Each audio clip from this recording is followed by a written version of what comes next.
Welcome to Budget Outlaws. Today we're going to do something a lot of you have been asking about. We're going to cut the front end off of the car, and not just one of them, but two cars.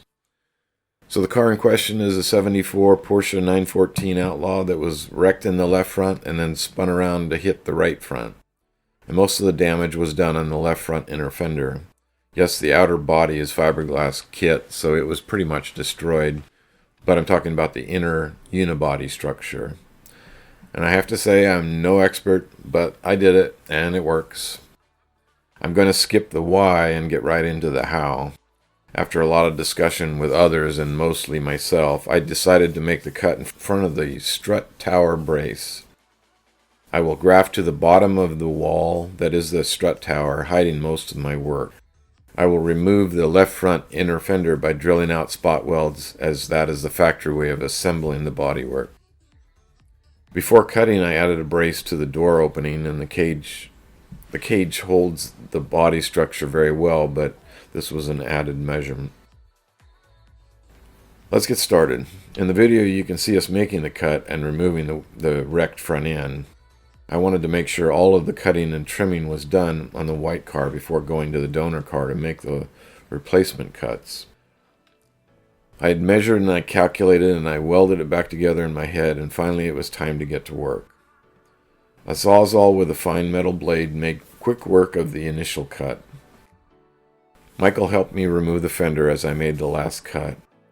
I still needed to do the inner fender where the driver's feet sit. The replacement part would have all of these pieces connected together, but coming apart we'll do it piece by piece. I had some prep work to do to remove the double wall to the strut tower, as that would be part of the replacement. And I also had to weld in a mount for the Tangerine Racing sway bar kit. And I left a bunch of the insider pictures so anyone working on a 914 body would have an idea how it goes together or comes apart. The goal here was to prep all the attachment surfaces for a clean connection to the new piece. And that leads to the cutting of the replacement front end. Here's the plan of action for that cut.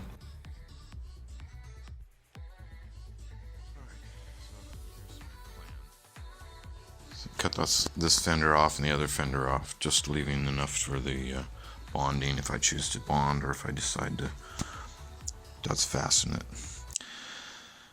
it. My initial plan was to cut it real close to the edge there, and then weld it back up in a butt weld kind of a thing right along this line here, and this would be like an overlap. I think what I'm leaning towards now is to cut it on this side about the same length there, just about 3/4 of an inch, and then and once I cut this thing off, drill out all these spot welds, and then go ahead and reattach it at that point. And again, also along this line. Strength-wise, it can't be beat, I don't believe. I don't think that's going to be terribly hard. It won't have to be pretty under here, so I don't have to get real detailed as far as finishing it. And it would completely hide the seam on this line. You can see I've already started drilling out spot welds there. And that already is our intention of redoing that whole inner fender. So once I get it off, I will take this inner part and keep that on the fender. Remove this after drilling out all of those. On this side, the inner portion here is damaged, so at some portion in here we'll make a line and make a seam. We already are making a connection from here to here, so we probably would just go ahead and continue that connection up to about there is where it starts to get dented, and I'll see if I can show you that. So continue this with just spot welds so that it would be factory-like. And the only time we would have to do any real work would be to cut out this little section here and get that flat again. It's just impossible to pull it out. So that's kind of what I'm thinking. Then the line would be cut down here and attached. This is all one piece of the inner fender on the other car. So I would butt weld this together and maybe put a reinforcement on the backside. I don't know if that's necessary. And then again on the other car, cut it out on the inside and then drill out all of these spot welds from the backside, and then that would allow us to clamp it and put it back together. Again, I'm still not sure why that's like that, because the other car isn't.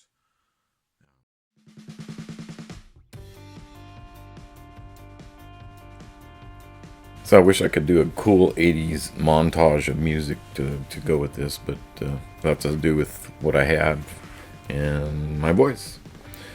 So here I am cutting the blue car according to plan, and a couple little changes, but nothing serious, and it went really well. One of the things on the driver's side over here is that there's so many connections to the inner fender that it really was quite a challenge to get in there. But it allowed me to get in there and make all those cuts, preserve the spot welds so that I could get to them when it was off. I'll show you that in a minute. Drilling all that stuff out. So basically cutting the white car less than I was planning, and cutting the blue car more than I was planning allowed me to make small changes here and there to make the two one and not have any gap.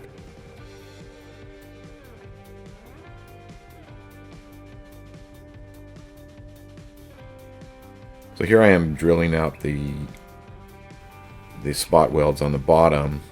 There's just a whole bunch of spot welds everywhere, so I wore out two of these little bits that Michael ended up selling it to me because I wore them out. But it went pretty quick, you know, just a little prying, got it separated. You'll see when I do the welding video that I re-weld them all back together, but then I also weld that whole line there too, so there was a double weld going on there. And of course I did weld through primer too, so it wasn't totally bare.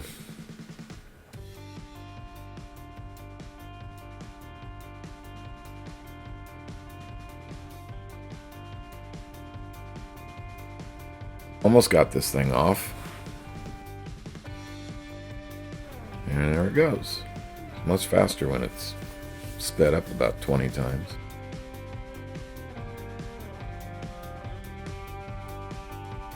So now you can start to see what the replacement piece is going to look like, minus the strut tower.